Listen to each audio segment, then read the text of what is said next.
Hello and welcome back to Reading with Mo. Today I wanted to share with you guys some books that I would all put in the category of books that bring me comfort and books that I like to read a lot. Some of these I have reread quite a few times. For me, comfort books that would go in that category are very personal and very subjective. Each person is going to vary on what that means for each person. I wanted to share with you guys 10 of my comfort books and let me know if these ones you feel similarly about. I know that some of these aren't ones that people would traditionally probably put in this category, but I'll save those more controversial ones potentially for the end. First, we have Anne of Green Gables by L.M. Montgomery. This is the book that I reread the most in my life, for sure, and also my favorite book of all time. So of course I had to include it on my comfort reads. I enjoy everything about this book, from the characters to the writing. I have not read from this edition yet. This is published by Chronicle Books, but it's really cool because they have different actual physical mementos in the book, which also I have another book on this list that I want to show you that has something similar to that. If you aren't familiar with Anne of Green Gables, basically we're following the story of an orphan girl and the brother and sister who end up adopting her, everybody who lives in their little village of Avonlea, and we get to meet her best friend Diana and just different schoolmates that she becomes acquainted with, and Gilbert, of course. I can't highly recommend this book enough. I love this book so much. I've read the whole series, but for sure the first one is my favorite out of all of them. Sometimes I'll just pick it up and read pages randomly. I don't have to necessarily read it all the way through because I've read it so many times. It's definitely the book that I have reread the most throughout my whole life. Next up, while we are on the theme of childhood favorites, I have A Little Princess by Frances Hodgson Burnett. I read this book many times growing up as a kid. I actually don't know if I've reread this as an adult, or at least not in my recent adult years, so this is one that I would like to sometime soon. There's also a movie that came out back when I was a kid that I watched a billion times. We are following our main character, Sarah, and she has just arrived to boarding school. She is definitely on the richer side, but something happens that results in her losing everything, and now she becomes the poor child at the school. She lives in the attic. We see a lot of character development in Sarah, as she's basically made the servant of the boarding house by Miss Minchin, the lady who runs it, and we also see her relationship that is very negative with Miss Minchin, and how it affects her in her living situation. She's definitely a strong character, and I understand why this book has remained a classic over the years. Next up, we have another book that I have reread many times, and that is White Oleander by Janet Fitch, and I believe this is the first Janet Fitch book that got me introduced to her writing. Since then, I have read everything that she's put out, except the sequel to The Revolution of Mara M. I haven't gotten around to reading that one, but this one I read so many times. It takes place in California, and as someone who grew up in California, I really enjoyed reading in that setting. This novel definitely tackles a lot of heavier topics, so it's not really a comfort read for me in that sense, but it's more of a comfort read because the writing style, Janet Fitch's writing, is just so beautiful. We're following a mother and daughter, and the mother ends up becoming incarcerated. So as a teen, we're following the teenager as she goes through a series of different foster homes. Something about the setting of this novel just felt so vivid and real, and watching this coming of age story in this teenager's life who is going through definitely some traumatic experiences and circumstances was a book that I just keep returning to over and over again. One type of book that always brings me comfort when I'm reading them are books about books, and I limited myself to choosing just two to share with you guys today. The first one, well, they're both nonfiction, actually, both of these is Dear Reader, The Comfort and Joy of Books. This is by Cathys Book. I'm not someone who is very big on memoirs, but I believe that the way that the author has done this one was just great. I really enjoyed it because a lot of the books that she talks about and mentions that have brought her comfort in life are books that I have read and enjoyed myself as well, so I just really loved being able to relate to that. The way she talks about growing up and different books that have made an impact on her life along the way through to her adulthood, I just felt like a lot of things we had in common, and this was what made it a very comforting read for me. The other nonfiction book about about books is 84 Charring Crossroad by Helen Hanff. This book is so tiny, but definitely a comfort read. I watched the movie for this after I read it as well, and I really love the movie too. I actually should rewatch that soon. But this was first published in 1970, and it's the letter correspondence between a woman who, her name is Helen Hanff, the author, who was a freelance writer living in New York City, and she is writing these letters back and forth with a used book dealership in London. And as she's requesting these certain books that she can't get access to in New York City, they end up striking up a relationship of friendships, and she's able to get to know the people that work in this bookstore, and it's just a very heartwarming story to read. I can definitely see why they made this into a movie, because this kind of story it sounds like a story that someone just wrote and made up, but the fact that this is the actual author's letters back and forth with the bookstore in London. This relationship that spans over 20 years of letters is something that was very much a comfort to read.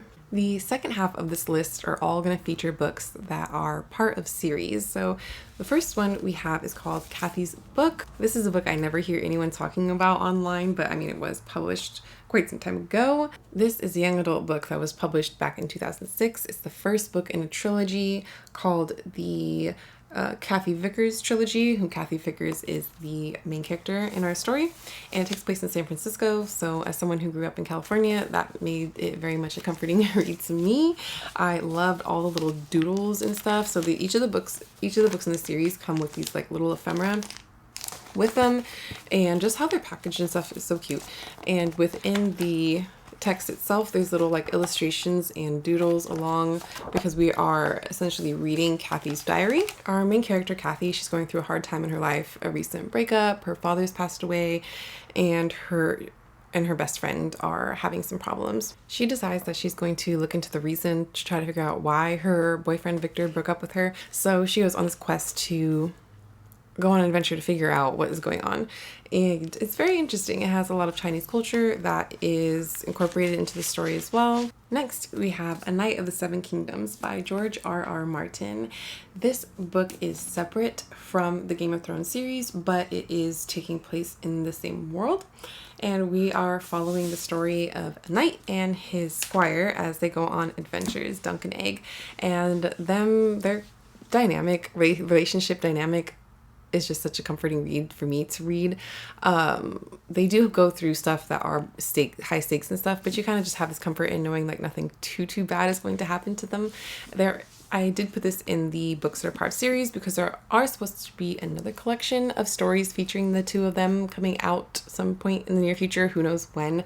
I would love to read that. George R.R. Martin's writing to me is just like a comfort read already, and on top of these two characters that we're following the story of that I really love, it just makes it even better. And then what makes it even better is it also has different illustrations and pictures that are included throughout the story.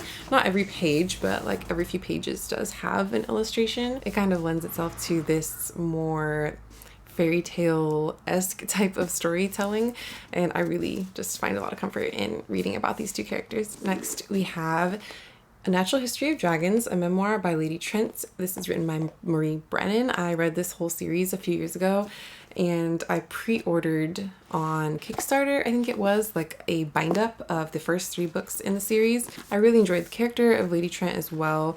Although there are like things happening through the book, it never feels, and there are like, you know, adventures and stuff that she ends up getting roped into. Nothing ever felt too super high stakes, and that also led it towards being more of a comfort read. Her as a character, she's known as bringing the study of dragons into something that is a bit more modern and scientific. I love how this book blends together fantasy, history, and science all together. This book is supposed to take place in kind of like a Victorian era setting.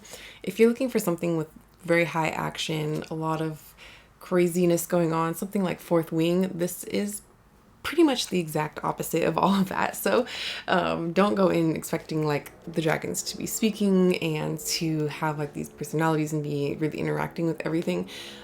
It's definitely more about the human characters, I would say, and then the dragons are around just more so in the scientific aspect of things. My last two books I feel like are the ones that people are going to probably say the most are like, how is that a comfort read book? But to me, they are. The first one is The Fifth Season by N.K. Jemisin. This is the first one in the trilogy. These ones are specifically were published by Orbit, and I really love the design on this one. They're very nice. I can't wait to read them again. This is a book that for some people is kind of hard to get into at first because of the fantasy aspect of it. There's a lot of terms that are made up for this particular world, but I really enjoyed spending those like 50 pages really getting into figuring out the world for myself and really enjoying it and seeing this crazy world that N.K. Jemisin has written. In this book, we are following 3 different perspectives, and how they all come together at the end I really appreciated. In this world that N.K. Jemisin has written, every few hundred years there is a 5th season, and it's very catastrophic for the world. A lot of people don't make it out. They know that it's been caused by climate change, but they don't have any means of preventing this from happening. The people have kind of put themselves into little communities that they call comms that they use to try to survive whenever these seasons come. But there aren't just humans, there are these people that are rare that are called orogenes, and they're people who have the ability to kind of shift and have power over the earth. This book blends together science fiction and fantasy in a way that I really enjoyed, and while the stakes in this novel are very high stakes, it's completely opposite from, I would say, like the other 2 that I mentioned previously.